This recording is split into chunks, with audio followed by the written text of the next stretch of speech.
Good morning, students. Today we'll discuss about total internal reflection. So, a light ray is moving from a denser medium to rarer medium. This denser medium is characterized by eta 1 and rarer medium is characterized by eta 2. So, eta 1 is greater than eta 2. So, when a light ray or when any wave is moving from denser medium to rarer medium, by increasing the angle of incidence, the angle of refraction moves away from the normal. Now, if you again increase this angle of incidence, this angle of refraction will move far away from the normal line. Now, still if you increase, this will move far away from the normal line, and finally at some point this will be equal to 90 degrees. So, the angle at which the refracted index is equal to 90 degrees or the angle of refraction is 90 degrees, that angle is called critical angle. So now for theta c, that is for critical angle of refraction is 90 degrees. Suppose if a light ray is incident but beyond the angle critical angle, then the light will reflect in the same medium. This process is known as total internal reflection because here the light ray is reflecting in the same medium itself and the total light ray is being reflected in the same medium. That is why it is known as total internal reflection. Whereas in the other case, the light ray is moving from one medium to another medium. So this is about a small concept, total internal reflection. So what is critical angle means? It is the angle at which the total internal reflection takes place. So let me consider this theta I, angle of incidence is equal to theta c, that is critical angle, and angle of refraction is equal to theta r. That is equal to 90 degrees. So from Snell's law we know sin theta 1 by sin theta 2 is equal to square root of epsilon 2 by epsilon 1.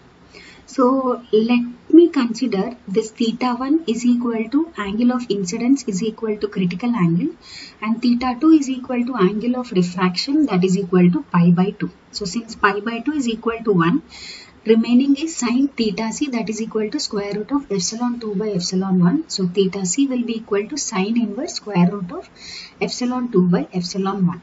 Next, Poynting vector. See, Poynting vector, it can be denoted as, first of all, it is a vector quantity and it can be denoted by S or P. See, any electromagnetic wave, it carry energy as they propagate through space. So the energy the wave carries per unit time, per unit area is given by this Poynting vector. Poynting vector is nothing but it is a cross product of electric and magnetic field. Okay, and its direction is perpendicular to the direction of electric and magnetic field and it has the same direction as propagation vector k. So in terms of angle it is EH sin 90 degrees and in terms of magnitude form it is EH. So S is equal to EH. Okay, so coming to the theorem, that is Poynting theorem. So the statement is, in a uniform plane wave at any point, product of electric field intensity and magnetic field intensity is a measure of rate of energy flow at that point. So such energy transportation is obtained from the Maxwell's equations. So we know the Maxwell's equation, that is in terms of electric and magnetic field it is del cross E is equal to minus dou V by dou T. We know V is equal to mu H. So minus mu into dou H by dou T. Let me consider that as equation 1.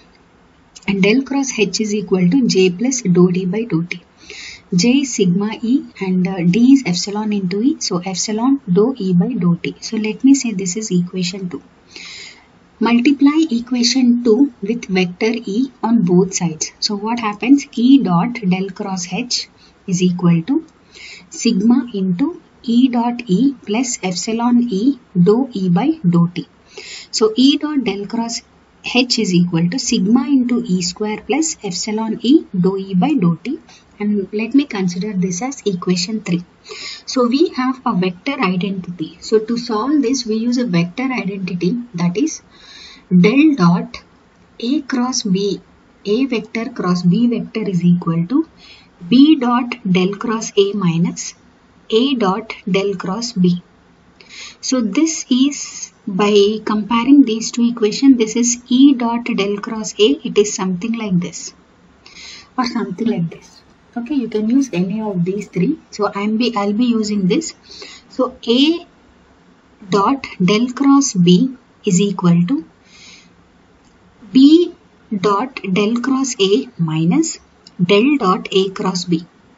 Here let me consider A is equal to E and B is equal to H. So E of del cross H is equal to H of del cross E minus del dot E cross H. So the same thing I'll be substituting here. So we get H of del cross E minus del dot E cross H is equal to sigma E square plus epsilon E into dou E by dou T. So sigma E square plus epsilon by 2 dou E square by dou T. So how do we get epsilon by 2 is like this. Means dou E square by dou T is this, we can write it like dou by dou T into E dot E. So E into dou E by dou T plus this E into dou E by dou T. So this complete thing is 2E into dou E by dou T. So this E into dou E by dou T is equal to 2. So epsilon by 2 dou E square by dou T. Okay. So what is del cross E? Del cross E is nothing but from equation 1 it is minus mu into dou H by dou T. So minus mu into dou H by dou T minus del dot E cross H is equal to sigma E square plus epsilon by 2 dou E square by dou T. So by using this same procedure for mu H dot dou H by dou T is equal to mu by 2 dou H square by dou T. Same concept here. So we get that minus del dot E cross H is equal to sigma E square plus the same thing epsilon by 2 dou E square by dou T. So del dot E cross H is equal to minus mu by 2 dou H square by dou T minus sigma E square minus epsilon by 2 dou E square by dou T. So by taking volume integral on both sides, so volume integral means simply we'll write the volume integral dot dv for all these things. So del dot E cross H dv, that is equal to volume integral minus mu by T dou H square by dou T dv minus volume integral sigma E square dv minus volume integral epsilon by 2 dou E square by dou T dv. Applying divergence theorem only on LHS. Divergence theorem is nothing but it is converting the volume integral to surface integral. So simply we'll replace this volume integral to surface integral. So it is E cross H ds, that is equal to the same thing minus mu by 2 dou H square by dou T dv minus integral sigma E square dv minus epsilon by 2 dou E square by dou T into dv. So if you take minus dou by dou T common, we can write half, this is half mu H, because dou by dou T we are taking, half mu H square, this is not H, this is H square, half mu H square plus this one, half epsilon E square into dv minus sigma E square dv. So this surface integral of E cross H ds is equal to integral of minus dou by dou T half mu H square plus half epsilon E square dv minus sigma E square dv, volume integral of sigma E square dv. So this is nothing but energy which is leaving the volume, and this is a rate of decrease because here you have a negative sign. So it is a rate of decrease of energy density in EM fields because it has both electric and magnetic field, and this is ohmic loss. So it states that, means Poynting theorem states that the net power leaving out of the volume is equal to the time rate decrease of the energy stored in E and H minus ohmic loss. So this is about Poynting theorem. Now what is average Poynting vector? So average Poynting vector is nothing but half real part of E cross H, complex quantity of H. We know for a plane wave, E is given by the equation E naught e power minus alpha z cos omega t minus beta z into AX. Now Hs is equal to E naught by n, because H naught is equal to E naught by eta e power minus alpha z cos omega t minus beta z minus phi into Ay. So this indicates the electric field is a cosine variation signal. The direction of propagation is z direction and the electric field is propagating in x direction, whose magnitude is E naught into e power minus alpha z.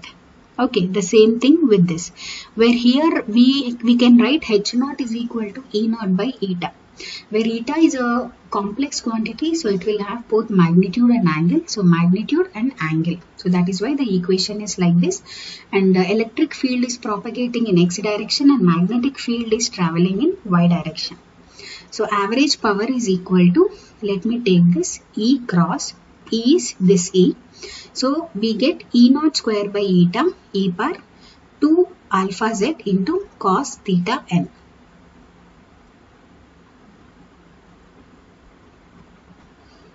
Means in place of Es we have to substitute this equation into Hs is this equation. So we get E naught square by eta e power minus 2 alpha z into cos theta n. Now what is surface impedance? The ratio of tangential component of electric field to the surface current density.